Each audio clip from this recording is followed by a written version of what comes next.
Well, hello there. Hi, everyone. Welcome to Totally Local Podcast. It's a podcast about totally local, colorful characters and entrepreneurs in and around the Jersey Shore area, Monmouth County, Ocean County. What's your county? I'd like to say hello. Ultimately, I don't know if I should always, and he gets mad because I do things like this where I like ramble a little bit in the beginning, but I don't know if you're supposed to introduce the guest first or the co-host. You sure? Yes. All right. Our wonderful guest, Michelle Russo, is telling me to introduce Leo first. So, Leo, hello. Welcome to the show. No? All right. Hello, Michelle. Hi. You're joining us here today after a wonderful experience we all shared. As I do something that I'm not supposed to talk to because Leo tells me not to tell everyone what I'm doing when I'm doing it. Anyway, you shared with us a wonderful experience on Monday night, and it was a tea ceremony, and it was super meditative. And I have to say, Michelle, that if I could think of one word to describe you, it would be super chill, which might be two words.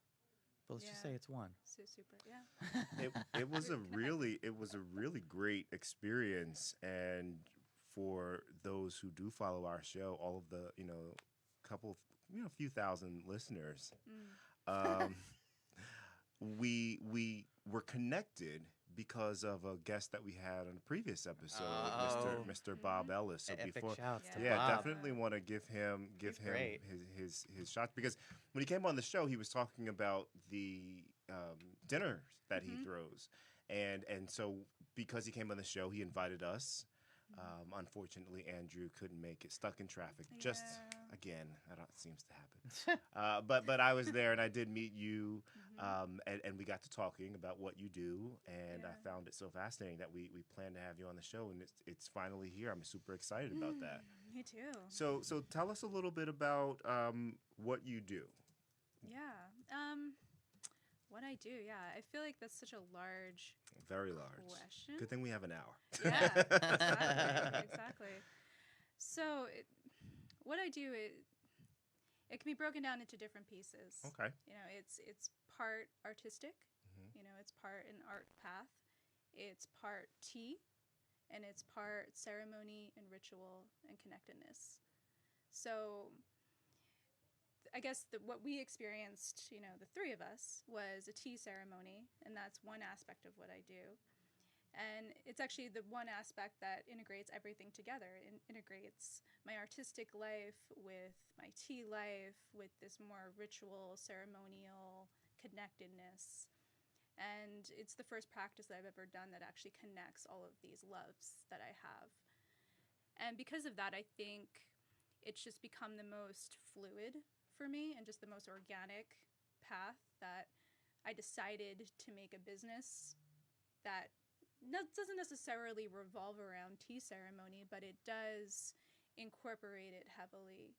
And because of that, I think to have that integrative element, to be able to share that with other people, has been really rewarding for me, and has continued to be rewarding, and it's led to all these different paths and meeting people, and just the chain of events from Bob to you guys. Bob. Yeah, so it's crazy, Well, yeah, and you mentioned the tea ceremony, which is something that we did get to experience. Why don't you talk a little bit about what that is and how you came about learning about what the tea ceremonies and how to conduct them? Yeah. So I started off primarily on more of a tea, I guess just a casual tea path. I love tea, and it was something that was always a part of my life in some way. And from that space, I was like, okay, well, I can just enjoy this for what it is. But then I got into plant medicines. I got into more of this kind of sacred meditative path, which inevitably brought me to New York City. This was a couple years ago, where I met a gentleman. He goes by the name of Wuda. Wuda runs an organization called the Global Tea Hut. And the Global Tea Hut basically promotes education and awareness of tea ritual ceremony. And I was like, immediately when I sat with him in New York, I was like, this is it. Like, I need to learn whatever this guy is doing. And fast forward, maybe a year and a half later, I went to Taiwan and I learned it. And that was like, for me, just the most connected moment, because I was like, this is the path. This is like at least the path to the next step, the next stage of life. And yeah, I mean, it's something that has so many different elements to it. So like we experience one element, we experience the side handle pot ceremony, which is a little bit more indigenous. It's a little bit more organic and just raw. But then there's more formal. There's like gung fu tea, and that's something where you can actually have like the most perfect cup of tea. Whoa. And if that's your goal, you go for gung fu tea. That sounds kind of that sounds daunting to me. I don't know if I could handle a perfect cup of tea. I'm in. Yeah, and that's the thing, like it's like perfect within the imperfections. It's like you can never actually get perfect. Yeah. But it's that striving, in a sense, like what elements need to be there for perfection. And that's kind of just for me, like the whole path in general, like my whole meditative path, my whole tea ceremonial path. It's not necessarily, there's no real goal, but there is that striving for whatever is next, whatever is the greatest next step, where I can be more myself, where I can share more with people, where I can open up, and where other people can open up into the fuller expressions of themselves. So yeah, I mean, it's been a fun, crazy, chaotic at times, but rewarding path. I never even considered, like, even when Leo was, because kudos to Leo for just holding it down and getting it all together and getting us all teed up. And doesn't even get second introduction on the show. we technically you technically got anyway. Okay. We don't have to go there. And you stepped on my tea pun, but people can re-listen to it later and you can comment on it. Anyway, I never really thought about the idea of a tea ceremony or how tea can relate to a meditative practice, or it was such a refreshing, and boy did I need it, because it's been a crazy week already. It's only Wednesday, but like Monday night, it was so it was just out of nowhere, this experience that I never even kind of considered. And sitting down to have tea and not even thinking about how it really was like super relaxing, and it was really kind of introspective, but you're kind of sharing some kind of like communal experience with everyone that was there. Even our dog Nugget was there, who was acting kind of like a puppy, like a little nutty at first, and you were just like, you're like, it's cool, like whatever, didn't really didn't phase you, and I'm just sitting there like, oh man, it's tea, we're supposed to chill out, how am I gonna chill out with this dog? And then all of a sudden, like you're down in your, like, I was on my second cup or my second round, however you say it, and the dog was like chilled out, and I was super chilled out at that point, and we were all just kind of hanging out. And like I don't know what it was about it. What do you I don't know how to describe what we experienced there. And it was just tea, guys. We weren't getting silly with anything else. It was just straight up tea. And it was delicious, but it was like just so subtle, I guess is the way I would describe it. I don't know what, like, Leo, did you? Yeah, I mean, and for everyone listening, we wanted to partake in this experience before we're going to come here and talk about it. So we had we have Michelle come by and host this tea ceremony. So really, it was just about, Bob came through. Bob came by, you, Bob. and obviously Lauren was there as well, and we sat down and you prepared the scene, and everything had its place, everything had intention and purpose. And to get some visuals of that for anyone who's listening, you can definitely check out our Instagram on at totally_local_podcast. You can see all pictures from that night on our Instagram. But we sat around kind of together on the floor, and we just really had tea. At times At we tea. had questions. At times we were quiet and just kind of focusing on the process. And what was really so interesting about it, as you quickly learn that it's the repetition of the process of the pouring of the tea, to the picking up the tea, to the drinking the tea, to putting it back down, to preparing another And the bowl way you of do tea. each And part. yeah, and every single step of it, it seems like it's all purposeful, that gets you to kind of just focus and quiet the mind and pay attention to what's happening. And before you know it, you're like 5 cups of tea down and you're just totally relaxed, and really the music is just perfect and the scene is just perfect. It was an absolutely for me, beautiful moment of relaxation that came at a time when I think we needed it and didn't realize it. Oh yeah.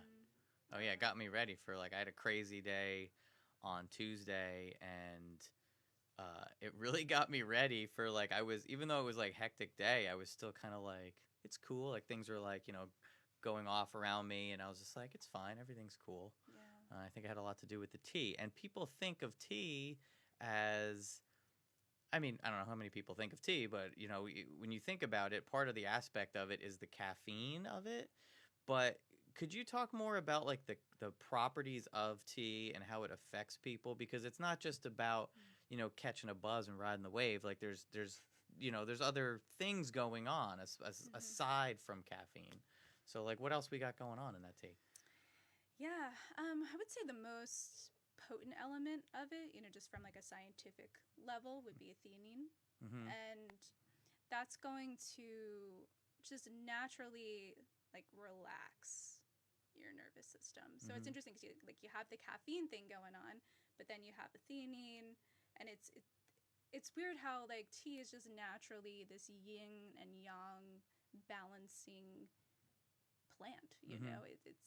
It's really unique in that sense. Like you can have a very active, alert experiencing it at the same time, be so connected and calm. That's what I really felt, that like as the like the sun was going down, so it was still kind of light out, and that's when I really realized, I was like I feel kind of like alert, like because I was looking at like outside and like the colors outside of the leaves and stuff, and how Nugget was just kind of drifting off into sleep, but I was like awake, but I was like so kind of grounded, I guess. Yeah. And maybe that's because I don't know if was that was it the elevation tea that you said grounded, or is it elevation so it doesn't ground you?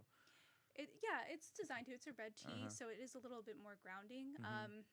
I mean, they're all grounding in their own way because they're all of the earth, they're plants. Mhm. But it's, I would say, like, the reason why tea and meditation have always existed side by side for as long as I guess human recorded history could record both, Mhm. existing side by side, is because of that exact reason. It's grounding, and it's also great for meditation in that you stay alert. Because if you're sitting for an hour, Mhm. 2 hours, a full day sit, Wow. all of a sudden you're like falling asleep. And if you're following the more like Zen, I guess, lineage of meditation, sometimes someone will come around and like beat you with like a little stick, and it's actually kind of funny. But it's just designed to kind of be like wake up. Mhm. But tea is that same way. Like tea is just this natural like elemental force that's, once again, really can't be explained like why it's there, but there seems to be this relationship that tea has with the human body that is unique and special in that it assists us Mhm. on our path of just awakening and concentrating and also just chilling out. You do like do you do that like at least do you do a tea ceremony like every day? Yeah. Does it always involve all the steps of all the little brush and the stick and the mat and everything, or you just like, I guess it could take on its own kind of incarnation every time? Yeah, I have my little setup, my little altar, so Mhm. to speak, and that has all my tea utensils, tools, the teapot, the teacup. It's all there, and I like to keep it there. I don't necessarily like have to connect with it every single day, but I like to, just because the practice in and of itself has been so rewarding for me. So if I don't keep that consistent practice with myself, then I don't really feel comfortable sharing it with other people. That's like the second part of it. Mhm. And it's become just a part of my life. It's become a deep ritual for me. What's your like what's your earliest memory of being like, tea? I'm all about it. Like when did you feel like you? Great question. Thank you. Yeah. Yeah, that is nice. Okay.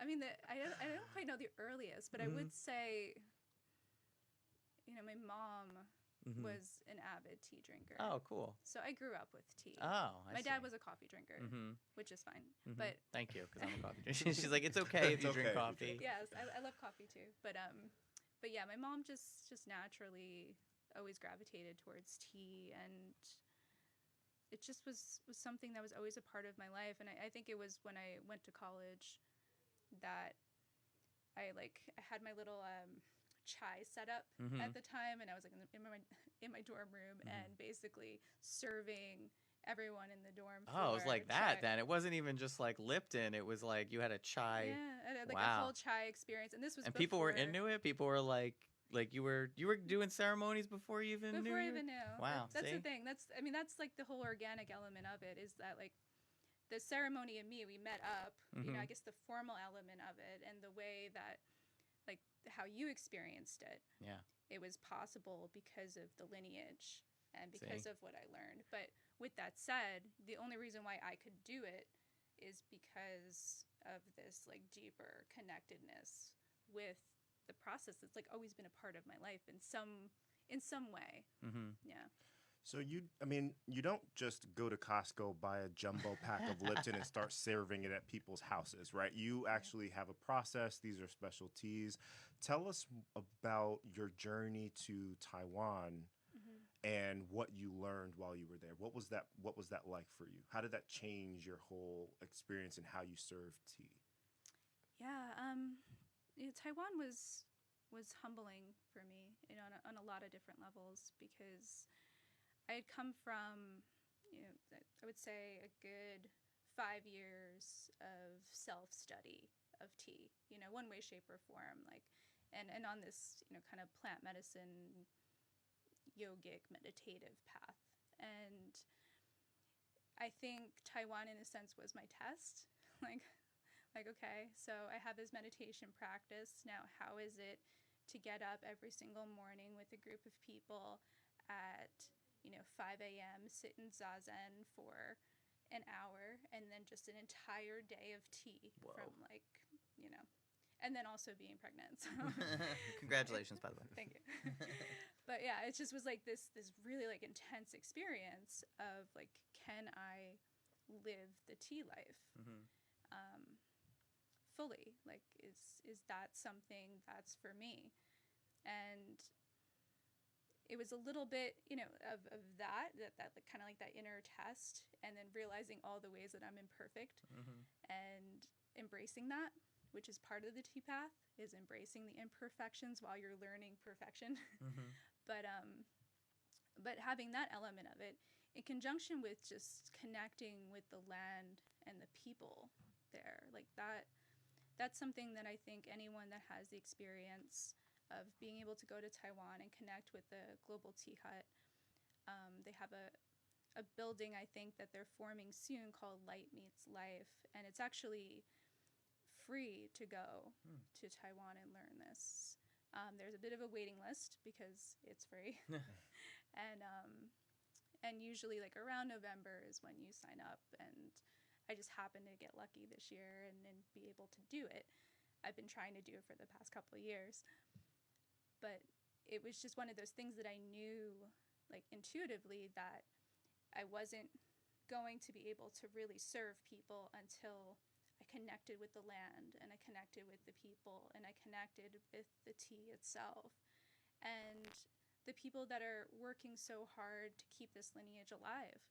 Like, most of the people that work at the Global Tea Hut work, like, selflessly. They work from this sense of this deeper love of lineage and respect and honor, and have been successful in the purity of that path, thus far. And I think in an age where, even like my business, for instance, like Bellasamadhi, it's like structured as a business. The Global Tea Hut is a business, and we kind of look at these things as like entities that could potentially, I guess, just kind of corrupt the path in some way. It's beautiful to see people and organizations that are kind of like 1 foot in and then 1 foot in this like deeper lineage transmission. So overall, I think the experience was just one where I had to connect with the land, and I had to connect with the people, and I had to connect with the tools. Like, I knew where the tools came from. Like, everything that you saw just about, came from my experience in Taiwan. And I knew, like, where each little bit came from. Mm-hmm. And that's beautiful, to be able to have, like, that intimate connection with the tea and the teaware. So you touched a little bit on your business, Bellasamadhi, Mm-hmm. and you could find that, everyone, on Facebook and Instagram. It's just Bellasamadhi, right? Mm-hmm. And I tagged it on what we're on our video, of course. So what are the different aspects? Like, what do you like through your business? What do you kind of offer through that? Is it like do you sell tea, and then you kind of schedule like these ceremonies with people? Like, how does it work? Yeah. I do sell tea. It's mainly artistic tea blends. Mm-hmm. That's generated from me. I leave the pure tea to the pure tea sources. Mm-hmm. So, the people that are directly related to the farmers, like Elevation, for instance, the one that we tried was something that came from the Global Tea Hut. Mm-hmm. That's not like a Bellasamadhi brand or Mm-hmm. anything. However, I do have this background with tea and tea blending, and having that kind of the connected artistic expression for me is what gave birth to my tea line. Mm-hmm. So I have certain select seasonal teas that come out. I have a few that just came out for the spring season into the summer. My favorite is the white rose tea. So it's a blend of herbs, it's a blend of flowers, it's a blend of tea. I wouldn't consider myself an herbalist, Mm-hmm. but I do consider myself a person that's connected with plants and the plant kingdom. So from that space, I just love making blends. Mm-hmm. So that's one element of Bellasamadhi. The second element is more my art and my artistic path. And that's something that started, like I would say now it was about 5 years ago. And that was just originated like around the same time as my tea path.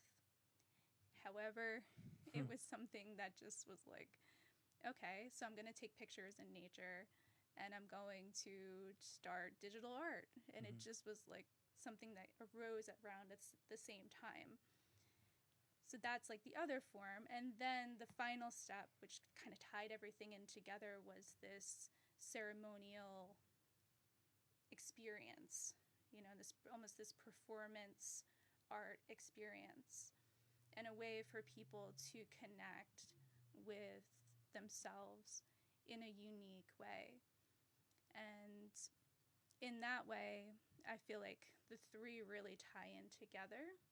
Like, one really could not have existed without the other, in a sense. Mm-hmm. Like my tea and my tea ceremony life without the art aspect to it just would have felt like I was just replicating something somebody else was doing, and that wouldn't have felt fulfilling to me, and I definitely would not have been able to make a business around that. Mm-hmm.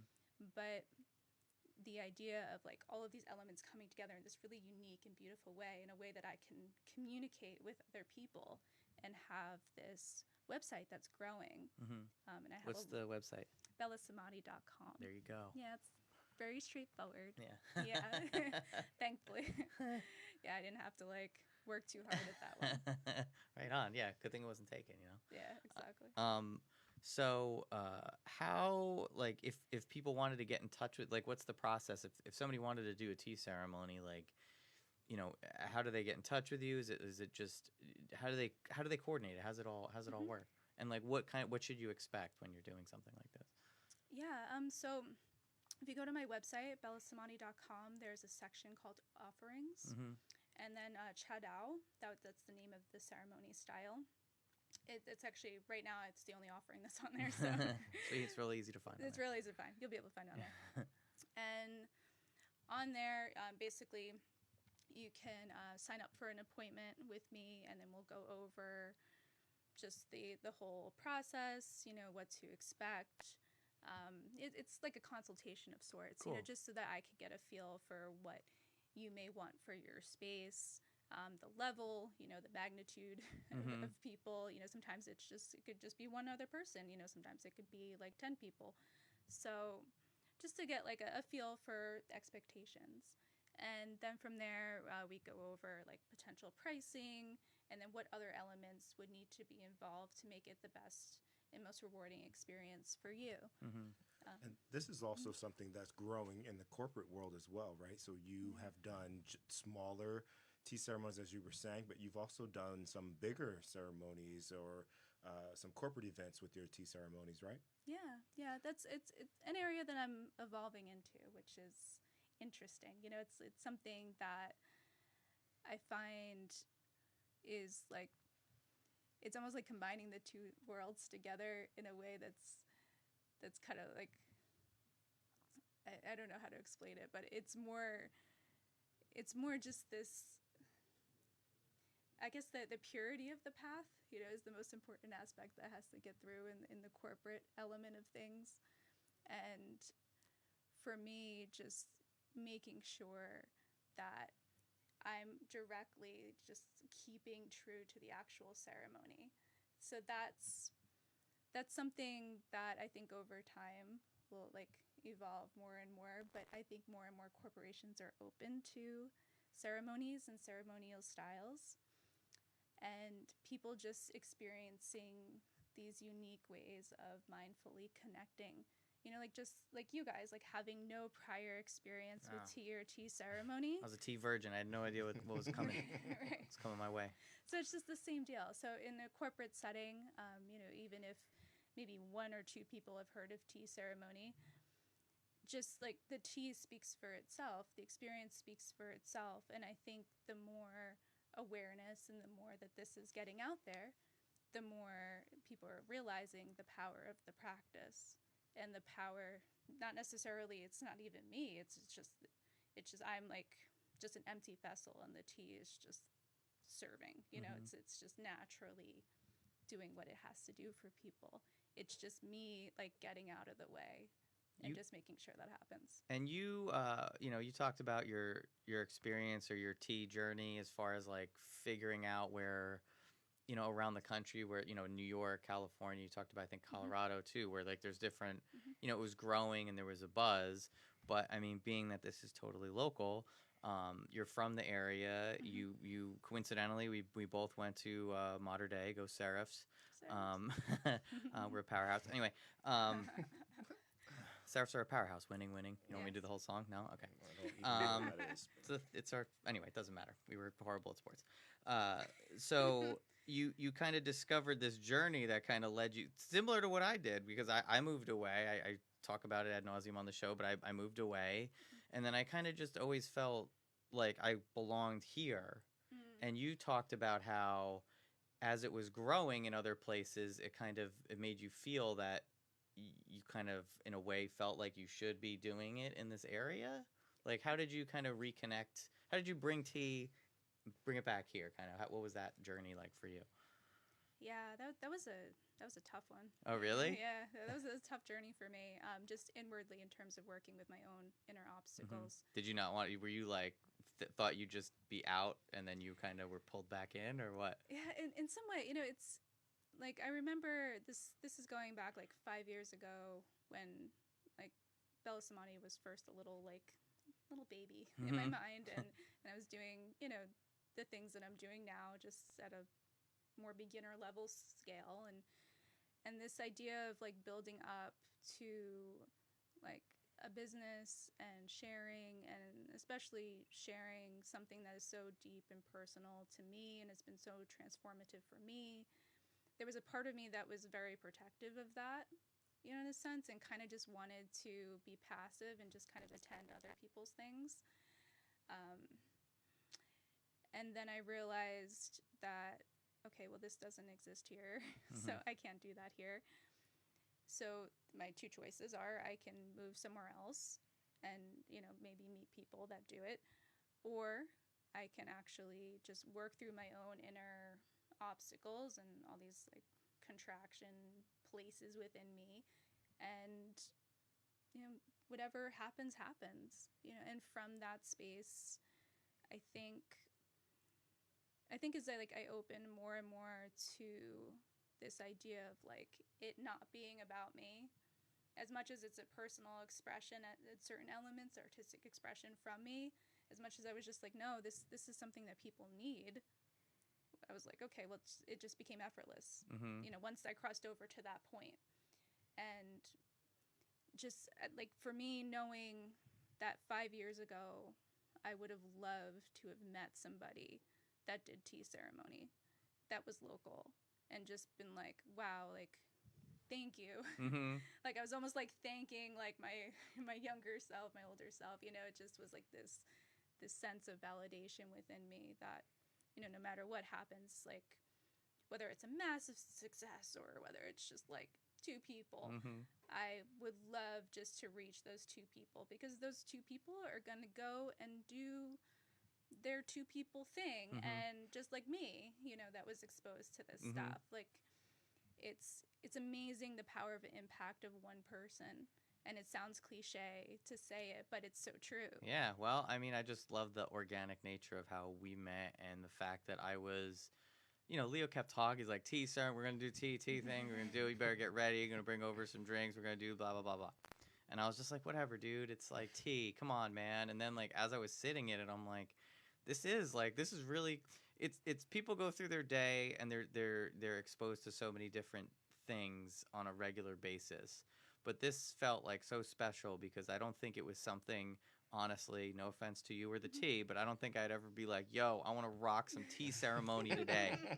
I want to do it. But it was like, it was so like, it was just such a different experience. It's really hard to describe, because it's so unique in and of itself. And it's so opposite of, the world we live in today, electronic stuff. People are always moving around. It's hectic. You got people yelling at you. They need stuff done. And, just to take that time to just kind of put it all away and just sit there and, really get down with that tea. It was just great. That's exactly why it's needed. Yeah. And exactly why I'm doing it. It's for that reason. So, Totally Local Podcast hit the road this week. Yeah, we did. We were foot to the ground once we got out of the car. Yeah. And we were in Red Bank. I would say arguably Leo's favorite town. I say friend of the show, Red Bank, because every place I go to on Coastline Tour becomes a friend to the show. We meet so many great people. And we came across the Artisan Collective and got to experience that. Now, you are, I guess, you have a residency at the Artisan Collective, a 3-month residency at the Artisan Collective. Why don't you tell us a little bit about how that started and what people can find there if they do stop, and they should stop by. It's right on Broad Street. Yeah, it's a great location. Yeah, it's amazing. Yeah, that whole it's just another example, of sort of this like intuitive, organic path, and just kind of going with your gut. I was meeting a friend for Thai lunch, and after we parted ways, I was like, okay, I'm just gonna walk around Red Bank and see the shops, because it was actually a while since I had walked around and saw what was there. And I just happened to walk into this little shop called the Artisan Collective. Debbie, the owner. Epic shouts to Debbie. She was wonderful to speak with. Yeah, she's amazing. She just was so warm and inviting, and I just felt comfortable telling her about me and what I do.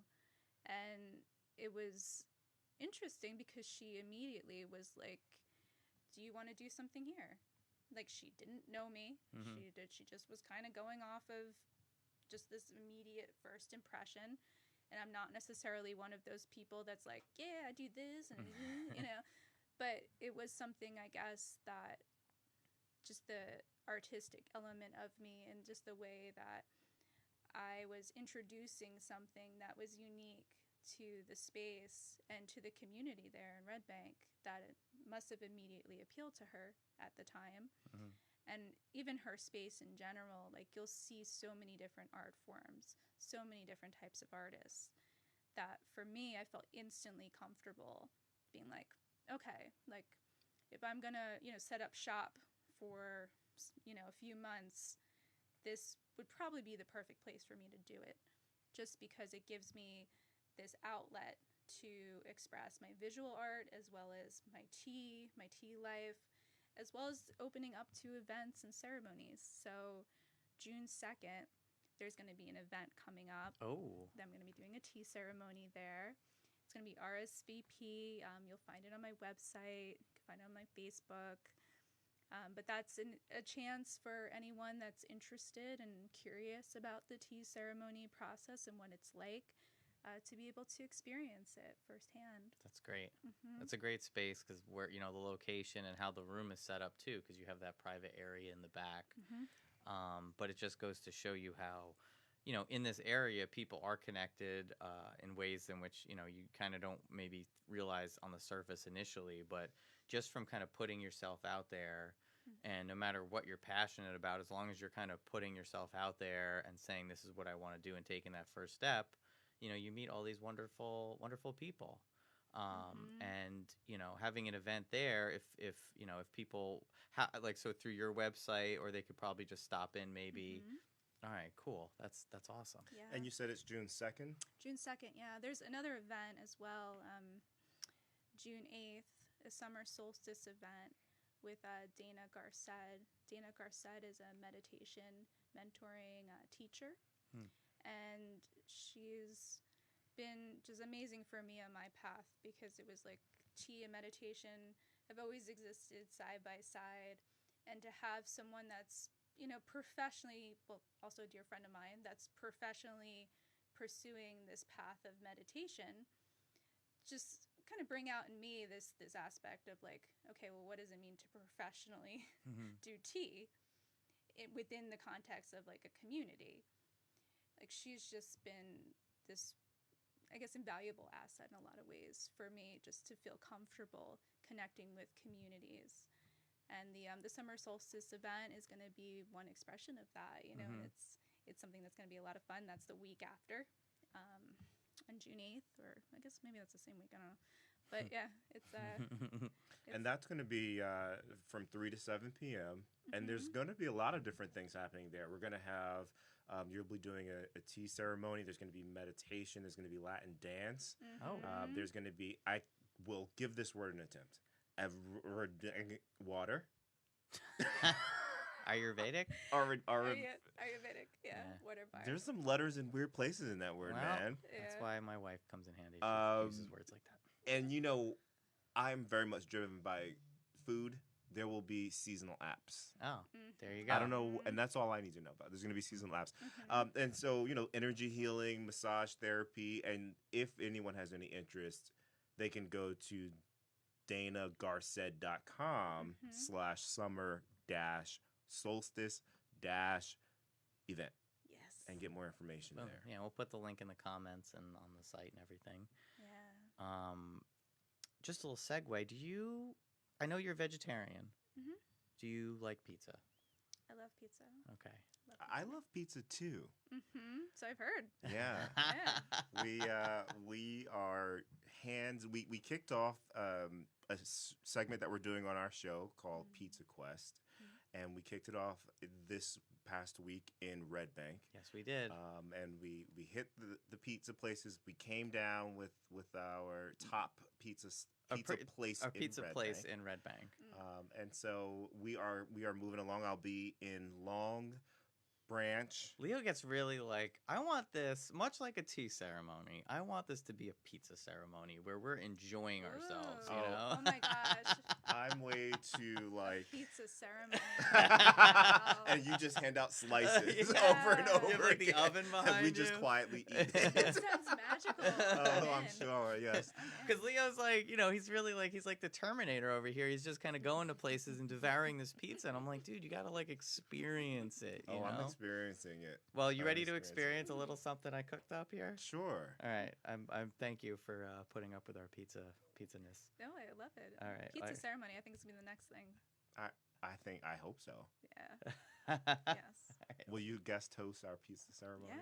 Yeah, definitely. 100%. We should have like at the end. We could have like the final. The final. Anyway, get ready. You guys can hear this, right? Mhm. All right, good. In a world where we live one slice at a time, and the pizza you eat is the pizza you live by, the brave must rise up, travel to find the finest cheese, the crispiest crust, and the most magnificent sauce. Pizza, pizza, questa. What is happening? I wanted to bring it, man. I wanted to show you my passion. What is this? This is the Pizza Quest theme song. Wow. It's like the- This is a theme song. Yeah, like the indigenous anthem. I heard, Right. Like, it's a pizza. Ah, this gives me excited to go eat some pizza It's a lot today. of pizza. Oh. There we go. Wow, I look just at wanted to that. kick it Yay. Wonderful. Thank you.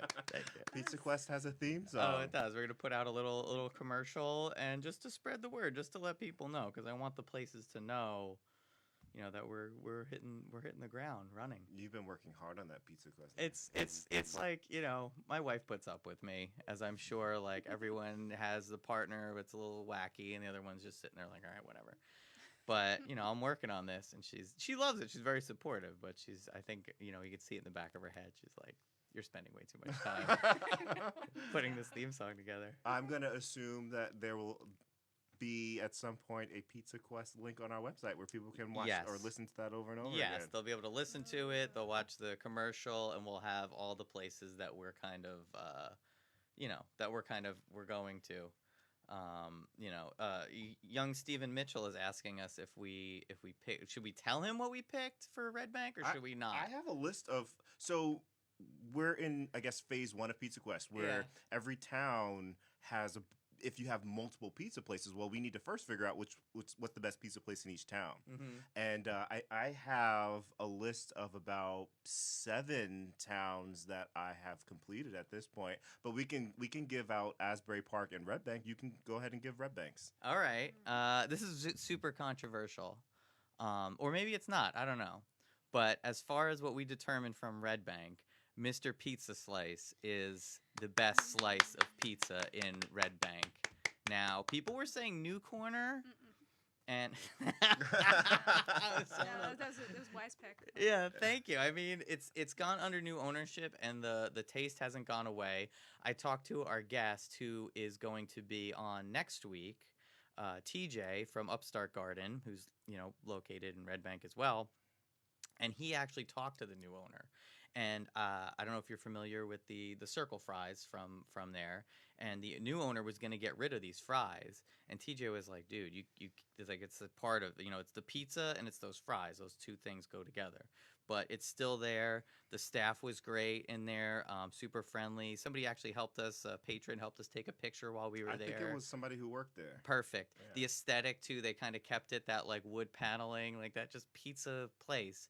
Now on the contrary, when we went into New Corner, they like redid the place, so it was it was so fancy that when Leo walked in, he was like, "We can't go in here." I'm like, "What are you talking about?" He's like, "This isn't a pizza slice kind of." I'm like, "It is, dude. I don't know what they did to the place, but it doesn't have that same feeling that it used to. It used to feel like a diner, and now it just feels like, I don't know. I didn't no bueno. But the pizza just didn't stack up, as you could say. Like if you compare the two.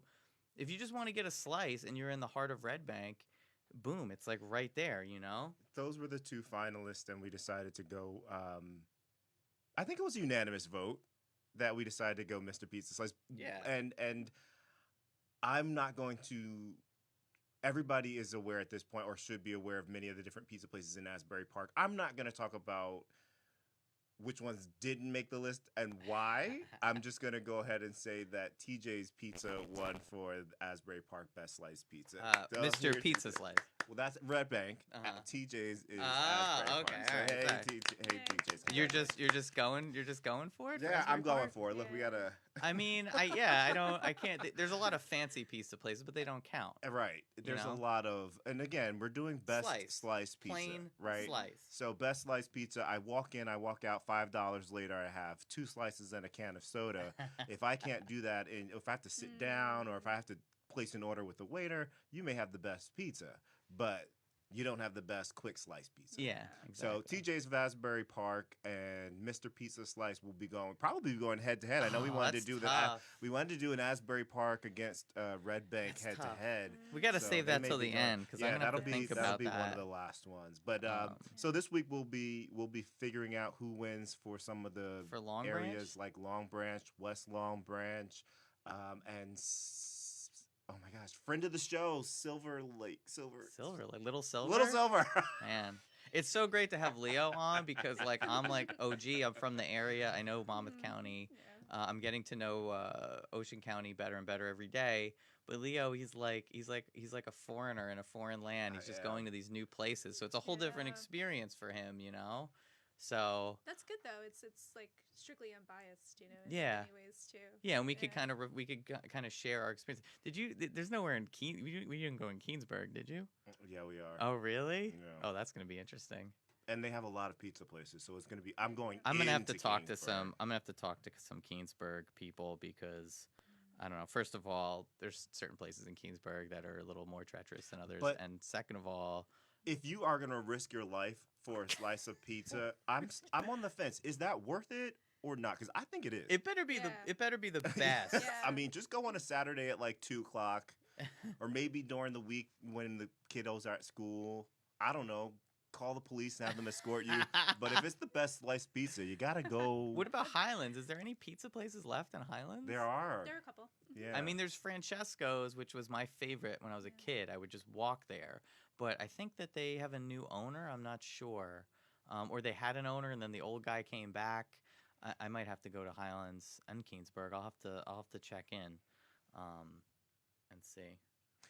And also, you know, there's a ton of pizza places in Belmar that I was planning on checking out this week. But for anyone who's looking for something to do, Belmar will be hosting their 33rd annual Seafood Festival this weekend on the 17th Oh, yeah. through the 19th. There's no way I'm going to go pizza questing in Belmar with all of that delicious Yeah. seafood.